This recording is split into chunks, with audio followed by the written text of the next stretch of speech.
옆에 분에게 인사하실래요? 하나님이 당신을 정말 사랑하십니다. 하나님이 당신에게 복 주시길 바랍니다. 하나님이 당신에게 평강 주시길 바랍니다. 여러분, 낭중지추라는 말이 있죠. 낭중지추가 뭐냐면 주머니 속에 있는 송곳이라는 얘기입니다. 그런 의미를 가지고 있는데, 진짜 속뜻은 뭐냐면 뛰어난 사람은 아무리 감추려고 해도 감출 수 없다는 그런 속뜻을 가지고 있죠. 새해를 맞이하면서 여러 가지 생각들하고 결단을 했습니다. 그래서 우리의 말도 좀 달라진 것 같고 우리의 행동도 좀 달라진 것 같습니다. 우리가 뭔가 새로운 것이 들어오면 달라지게 되어 있습니다. 우리의 삶도 그렇죠. 우리의 삶이 누군가가 내 삶에 들어오면, 결혼하면 삶이 달라지고 또 자녀를 낳으면 삶이 달라지고, 이게 누군가가 우리의 삶에 들어오면 달라지게 되어 있죠. 여러분, 온달과 평강공주 잘 아세요? 고구려에 바보 온달이 있습니다. 헐어머니를 모시고 그렇게 거지 모양을 하고 살아가는 그 온달, 그 지역에 다 소문이 난 거죠. 바보 온달. 근데 그 평운왕 때 얘기인데요. 그 온달이 그렇게 이제 살아가고 유명하죠, 바보로. 평강공주가 늘 웁니다. 그러니까 그 아버지 왕이, 야, 너 그러면 온달에게 시집 보내겠다고 그렇게 협박하죠. 울음 그치라고. 근데 정말 이 아이가 결혼할 때가 되었습니다. 야, 이제 너 귀족하고 좋은 혼처를 해서 결혼해야 되지 않니? 그랬더니 아버지 왜 한 입으로 두 말 하세요?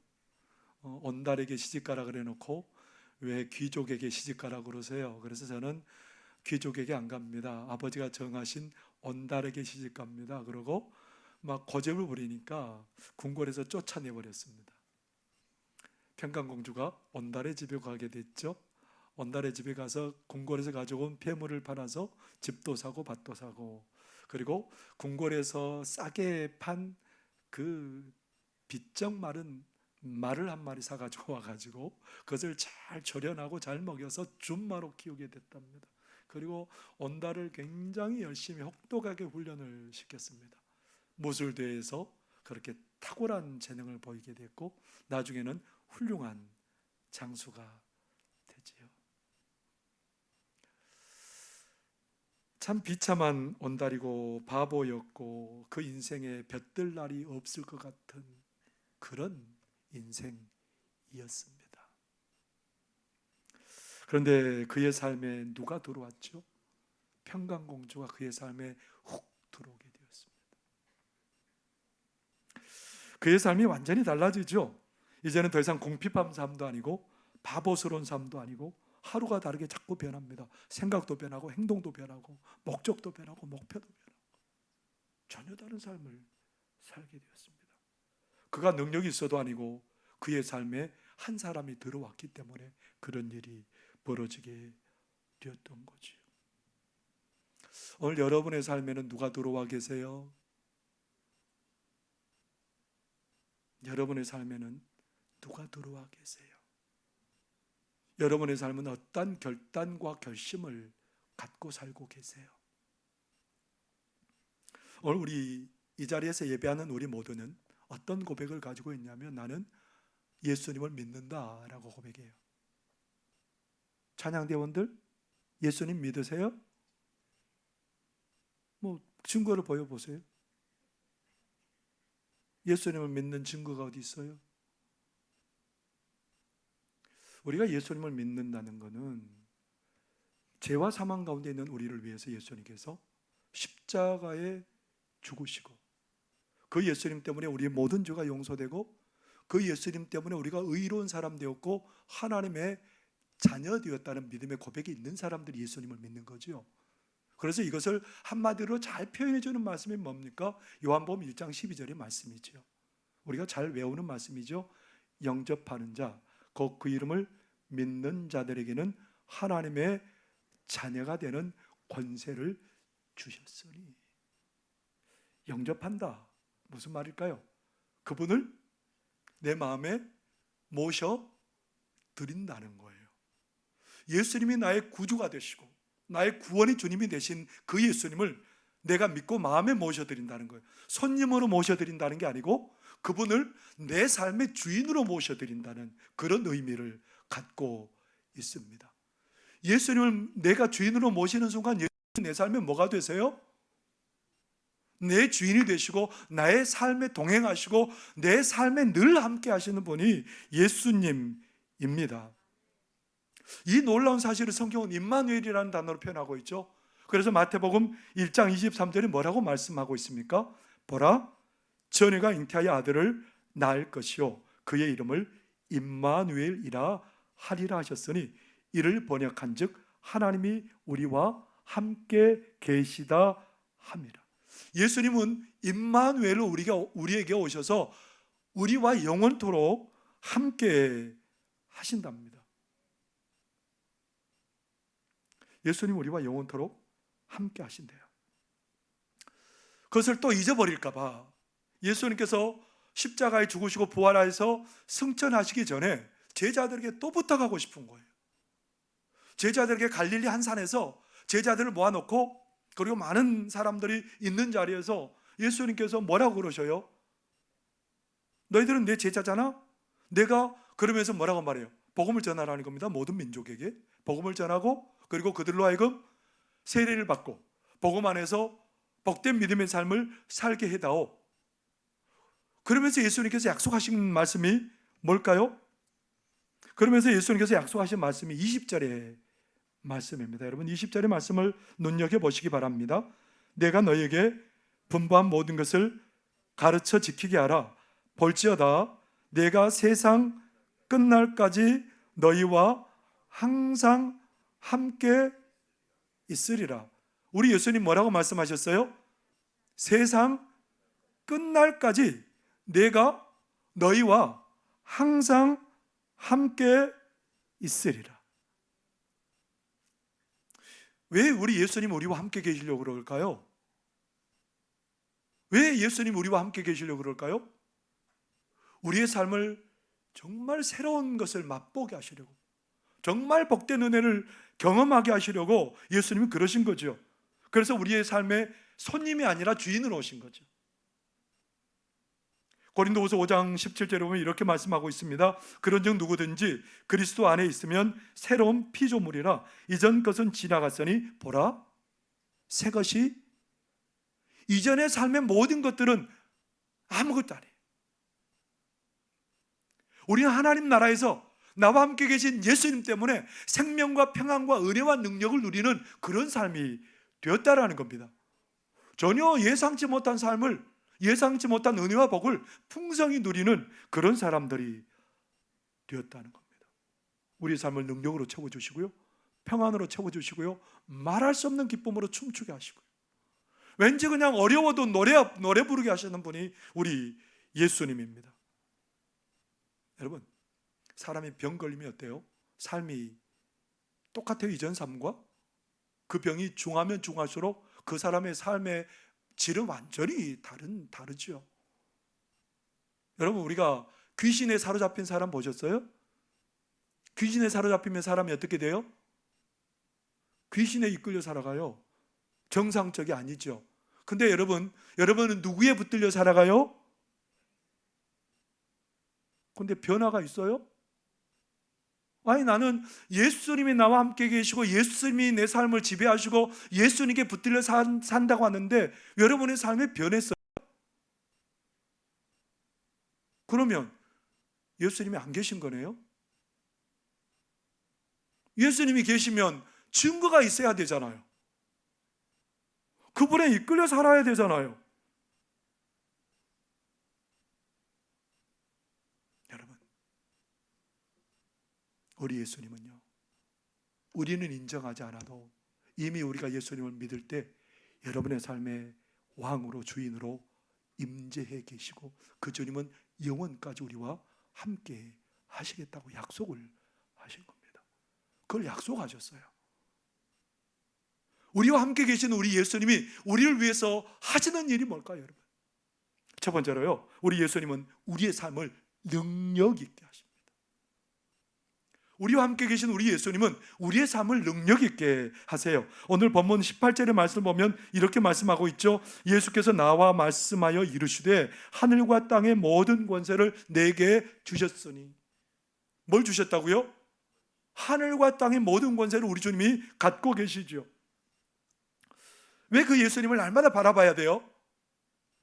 이들이 사명을 감당할 때에, 복음을 전하는 그 사명 감당할 때 그 삶의 자리가 너무너무 힘들어요. 그 당시 사람들은 예수를 전하는 사람들을 미치갱이, 미친 사람 취급하는 거죠. 제정신이 아니에요.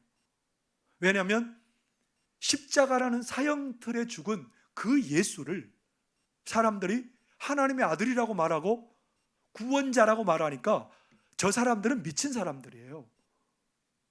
더더구나 하나님을 잘 믿는 유대인들에게는 저 사람들은 하나님의 영광 가리는 사람들이에요. 성경에 보면 나무에 달린 자는 저주받은 자거든요. 그러니까 예수님은 구원자가 아니고 그들의 눈에는 저주받은 자예요. 그래서 사도 바울이 기가 막히니까 저 예수쟁이들 내가 씨를 말린다, 그런 결단을 하게 된 거예요. 그래서 스데반을 먼저 죽이는데 가장 앞장섰던 사람이 바울이에요. 사람들 잡아서 감옥에 넣기도 하고 죽이기도 하려고 멀리까지 그렇게 원정까지 나가는 사람이 바울이었습니다. 그러니까 복음을 전하는 곳마다 이런 엄청난 고난이 따른 거예요. 우리나라에 복음이 처음 들어왔을 때도 어떤 일이 벌어진 줄 아세요? 수많은 박해가 있었습니다. 합정동에 여러분 절두산 들어보셨어요? 절두산에 2만 명이나 되는 사람들이 목이 다 잘려서 죽었습니다. 복음이 들어오면 그냥 들어오는 게 아니에요. 목숨을 걸어야 돼요. 그런 현장 가운데 있을 하나님의 사람들을 바라보면서 내가 누구냐? 누가 함께 한다고요? 우리 주님이 함께 하는데 그 주님은 어떤 분이라고요? 하늘과 땅의 모든 권세를 가지신 분. 사실 초대 예루살렘 교회도 그런 핍박이 없는 건 아니었습니다. 핍박이 계속해서 이어졌습니다. 그때 누가 등장했어요? 베드로. 베드로가 그런 상황이다 보니까 하나님 앞에 기도할 수밖에 없죠. 그래서 성전에 올라가는데 미문이라는, 아름다운 문이라는 그 곳에 한 거지가 앉아 있습니다. 40년 동안 걸어보지 못한 안진뱅이에요. 그 거지가 앉아서 사람들을 바라보면서 뭔가 갈급한 눈빛을 보냅니다. 동전 하나를 구하는 거죠. 하나만 던져주시죠. 베드로와 요한이 올라가다가 그 거지를 보고 자기를 보래요. 베드로가 우리를 바라는 거예요. 뭔가 주겠다 생각했는데 베드로가 하는 말이 뭐예요? 사도행전 3장 6절에 보면 베드로가 이르되 은과 금은 내게 없거니와 내게 있는 이것을 내게 주노니 나사렛 예수 그리스도의 이름으로 일어나 걸으라. 나사렛 예수 그리스도의 이름으로 일어나 걸으라. 그 안진뱅이를 보면서 베드로는 고민했을 거예요. 어떻게 해야 될까? 근데 베드로와 함께 계셨던 분이 있죠? 누구죠?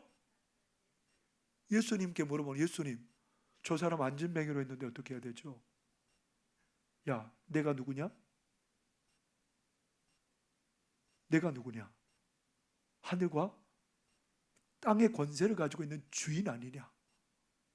네가 하니? 내 이름으로 네 안에 역사하는 그런 존재가 누구니? 그렇죠, 주님이죠. 그러면서 그 주님으로, 주님의 이름으로 명하는 거예요. 일어나 걸으라. 사도 베드로 안에 있는 그 주님의 역사가 어떻게 나타났을까요? 사도행전 3장 8절이 이렇게 기록하고 있습니다. 뛰어서서 걸으며 그들과 함께 성전으로 들어가면서 걷기도 하고 뛰기도 하며 하나님을 찬송하니. 베드로 안에 계신 그 주님이, 하늘과 땅의 모든 권세를 가지고 계신 그 주님이 베드로 삶을 통해서 역사하신 거예요. 베드로가 대단한 게 아니고요, 베드로 안에 함께 하시고 동행하시는 그 예수님이 대단하신 거예요. 베드로 때문에요. 베드로는 그 안증뱅이만 일으킨 게 아니고요, 죽어버린 사람을 일으킵니다. 베드로가 지나갈 때 사람들이 병자들을 침상째 가지고 와서 거리에 놓아놓으면 베드로가 지나가면서 그림자만 덮여도 병든 자들이 낫게 되는 역사가 일어나게 되었습니다. 베드로가 특별해서가 아니에요. 뭐 때문에 그게 가능한 거예요? 베드로 안에 계신 그 주님이 계시다라는 거예요. 베드로와 함께 계신 주님, 우리와 함께 안 계시는 거죠, 맞죠?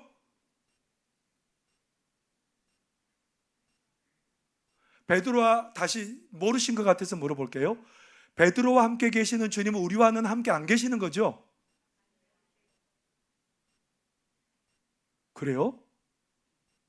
근데 베드로도, 성경은 자꾸 신앙의 위대한 인물들이 우리와 다름이 없다라고 자꾸 얘기를 해요. 구약시대에 가장 영적으로 혼탁한 시대가 어디였냐면 아합 시대였습니다. 아합은 이방의 시돈 나라의 공주 이세벨을 왕비로 데려왔는데요, 그 왕비가 바알과 아세라를 온 땅에 가득하게 만들었습니다. 그때 하나님이 어떤 선지자를 일으키셨어요?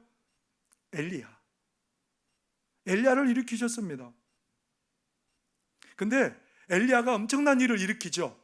근데 야고보서는 뭐라고 엘리야에 대해서 소개를 하고 있냐면, 야고보서 5장 17절 18절에 이렇게 소개하고 있죠. 엘리야는 우리와 성정이 같은 사람이로되 그가 비가 오지 않기를 간절히 기도한즉 3년 6개월 동안 땅에 비가 오지 아니하고 다시 기도하니 하늘이 비를 주고 땅이 열매를 맺었느니라. 엘리야는 우리와 무엇이 같은 사람이라고요? 성정이 같다라는 얘기는 우리와 똑같은 사람이라는 거예요. 꼬집으면 아프고요, 먹어야 되고 마셔야 되고요, 낙심되는 상황에 낙심하고요, 우리처럼 지치고 회의에 빠지고 갈등에 시달리고 그 사람이라는 거예요. 그런데 엘리야가 다른 점이 뭐예요? 누구와 늘 동행하고 있어요? 하나님과 늘 동행해요. 하나님, 이 사건을 지금 어떻게 해야 됩니까? 우상에 빠져서 온 나라가 완전히 무너지게 생겼는데 하나님 어떻게 해야 될까요? 그때 하나님은 가만히 계시지 않죠. 엘리야야, 가서 아합 앞에 가서 말해라. 내가 말하기 전에는 어떤 비도 이슬도 안 내린다. 얘기했어요. 자기가 뭔데 뭐 하늘을 닫을 수 있겠어요? 하나님이 하나니까 가서 얘기했어요. 근데 하늘이 닫혀버려요. 야 엘리야야, 가서 이제 갈멜산에서 다 모아라 그래라. 한번 누가 살아있는 신인지 한번 보자. 정말 벌였어요, 대결을. 그래서 바알 선지자를 다 죽여버립니다. 마른 하늘에 3년 6개월 동안 비가 오지 않는 그 마른 하늘이에요. 가서 얘기해라, 아합에게 비 온다고. 정말 마른 하늘에 구름이 가득하게 끼더니 비가 콸콸콸 쏟아지는 그런 역사가 일어납니다. 엘리야는 그 시대 흐름을 그렇게 잡아가는 사람이 되었습니다. 왜요? 온 세대를 주관하시는 하나님이 함께 계셨기 때문에 그가 영적인 흐름을 주관하는 그런 사람으로 살아갈 수 있었던 거죠. 여러분, 오늘 우리 주님은 오늘 누구와 함께 계세요? 그 능력의 주님, 하늘과 땅의 권세를 가지신 그 주님이 누구와 함께 계세요? 근데 왜 실망하고 있어요? 왜 아닌 것처럼 살아가세요? 여러분, 2023년 아니라 우리의 생애가 다 끝나도록 우리 주님은, 능력의 주님은 나와 함께 동행하실 줄 믿으시기를 바랍니다. 두 번째로, 우리 주님께서는 우리에게 늘 말씀하시고 우리를 인도하시죠. 20절의 말씀 우리가 다시 한 번 더 읽어볼까요? 시작. 내가 너에게 분부한 모든 것을 가르쳐 지키게 하라. 볼지어다 내가 세상 끝날까지 너희와 항상 함께 있으리라 하시니라. 뭐라고 말해요? 볼지어다 내가 세상 끝날까지. 여러분, 마태복음 28장 마지막 절에서 우리 주님이 얘기하는 건 뭐예요? 내가 세상 끝날까지 너희와 항상 함께 있으리라. 여러분, 우리 예수님은 우리와 동행하면서요, 우리가 어디로 가야 될지 아시는 분이에요. 근데 우리는 알아요, 몰라요? 저 길이 사는 길인지 죽는 길인지 몰라요. 행복한 길인지 불행한 길인지도 몰라요. 근데 우리 주님 알아요, 몰라요? 그게 생명의 길인지 불행한 길인지 행복한 길인지 아세요. 근데 우리가 불행한 길 가고 있는데 이러고 있을까요? 아니, 우리가 불행한 길을 가고 있는데, 우리가 멸망의 길을 가고 있는데 우리 예수님이 그냥 이렇게 손을 이렇게 하고 가만히 있을까요? 그럼 어떻게 할까요? 말씀하시죠. 말씀하시죠, 우리 가운데. 아니, 함께 하시는데 말 안 하겠어요? 멸망길로 달려가는데. 우리를 너무 사랑하니까. 우리를 바라보면서 사랑의 꿀이 뚝뚝 떨어지시는 그 눈빛으로 우리를 쳐다보시는 그분이 가만히 계시는 분이 아니고 우리에게 날마다 말씀하세요. 야, 이 길이 사는 길이야. 이 길이 생명길이야. 예수 동행 일기, 이게 뭐냐면요, 그 나와 함께 하시는 예수님과 늘 교제하면서 그것들을 풀어서가는 그런 삶의 일기예요. 일기예요, 그냥. 임민택 집사님이라고요, 이분이 예수 동행 일기를 쭉 썼습니다. 예수님과 함께 하면서 늘 나에게 말씀하시고 어려울 때 또 예수님 바라보면서 그렇게 썼던 일기인데, 그 제목이, 책 제목이 뭐냐면 수다쟁이 예수님. 여러분, 예수님이 뭐라고요? 허허, 예수님이 수다쟁이래요, 수다쟁이. 왜 예수님이 수다쟁이실까요? 우리를 사랑하니까. 우리를 사랑하니까 자꾸 말을 거실 수밖에 없죠. 여러분, 사랑하는 연인과 여수에서 서울까지 차를 타고 둘이 간다고 해봅시다. 아무 말 않고 가만히 침묵하고 그냥 그렇게 갈까요? 그런 연인이 있으면 나오라 그래요. 얼른 가서 말리게요. 정말 사랑하는 연인이라면 그 거리가 너무 짧죠. 여수에서 서울까지가 아니고 여수에서 평양, 여수에서 함경도까지 쭉 이게 길이 났으면 좋겠어요. 가져가도 행복한 거예요. 얘기를 나눠도 행복하고 위로가 되고 소망이 되는 거예요. 근데요, 그 연인보다 나를 더 사랑하시는 예수님이 나와 함께 계시는데, 그 예수님이 아무 말 안 하고 여러분에게 가만히 계실까요? 날마다 말씀하세요. 순간마다 말씀하세요. 때마다 말씀하세요. 우리가 잘못된 길을 갈 때마다 더 말씀하세요. 사도 바울이요, 1차 전도 여행을 마치고 2차 전도 여행을 하려고 할 때였습니다. 사도 바울이 굉장히 주도 면밀한 사람입니다. 굉장히 계획적인 사람이고 계획을 잘 세워서 하나하나 이뤄가는 굉장한 사람이죠. 그런데 1차 전도여행을 마치고 2차 전도여행을 똑같은 데를 돌아보면서 성도들의 믿음을 굳게 세우려고 계획을 세웠습니다. 그런데 가는데 성령께서 막아요. 사도행전 16장 6절에서 7절에 보면 이렇게 말씀합니다. 성령이 아시아에서 말씀을 전하지 못하게 하시거늘 그들이 부르기아와 갈라디아 땅으로 다녀가 무시아 앞에 이르러 비드니아로 가고자 애쓰되 예수의 영이 허락하지 아니하시는지라. 누가 막아요? 예수의 영. 하나님이 막으셨대죠. 하나님이 말씀하셨대죠. 마게도냐로 와서 우리를 도우라고. 어떤 일이 벌어졌어요? 나와 함께 계시는 그 주님의 음성 듣고 살아갔을 때 유럽 전체가 복음화되는 놀라운 역사가 일어나게 되었던 거지요. 우리 주님은 늘 우리에게 오셔서 말씀하십니다. 제자들에게도 늘 말씀하셨습니다. 산상보훈의 말씀을 들려주시고요, 계속해서 말씀해 오셨습니다. 그 길이 사는 길이기 때문에 그렇습니다.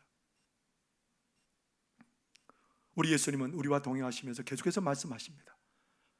삶의 상황을 통해서도 말씀하시고 성령을 통해서도 말씀하시고 성경을 통해서도 말씀하십니다. 미국에서 스페인어를 가르치는 고등학교 선생님 타비사라는 선생님이 있습니다.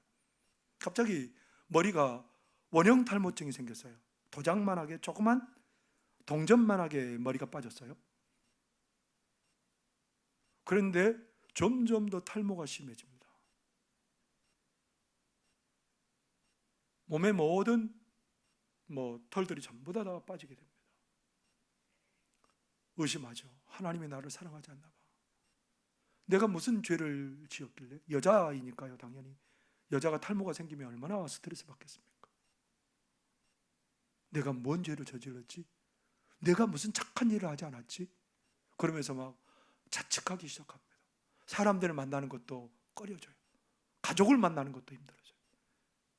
선생님인데 아이들 앞에 서는 것도 겁나는 거예요. 그때 그는 하나님의 말씀을 파고듭니다. 하나님의 말씀을 계속해서 집중하게 됩니다. 그렇게 하나님의 말씀을 읽다가 어느 날 누가복음 12장 7절의 말씀을 읽었습니다.